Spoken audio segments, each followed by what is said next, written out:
Siko unit rumah warga di Kelurahan 9 Ilir hangus temotong di lahap si Jago Abang.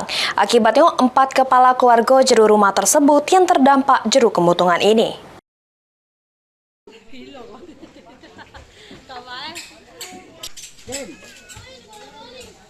Puing-puing bangunan sama material rumah yang mutung terselik di lokasi kemutungan yang berada di lorong karyawan Kelurahan 9 Ilir Kecamatan Ilir Timur 3 yang terjadi sekira jam 3 dini hari yang menghangus ke 5 unit bedeng. Kejadian kemutungan berhasil dipidamkan sekira beberapa jam kemudian. Sesudah petugas pemadam kemutungan Kota Palembang dibantu warga berjibaku melakukan pemadaman.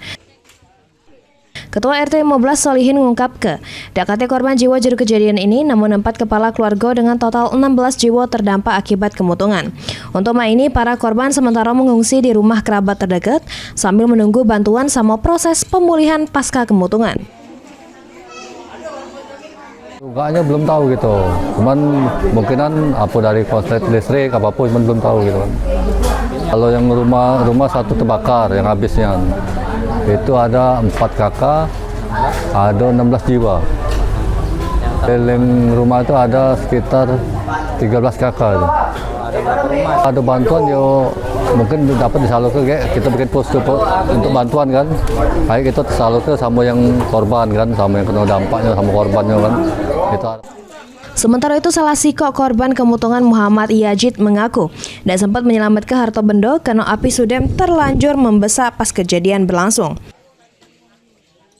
Nanti gue lewatan. Kita ini Pak Pidem jam berapa mati apinya? Subuh tadi lah. Ajan subuh. Kira-kira apa? Kurang tahu juga itu Pak. Kita baca mastikannya ya, apa dari korsleting listrik, apa dari gas, kita tidak tahu kan.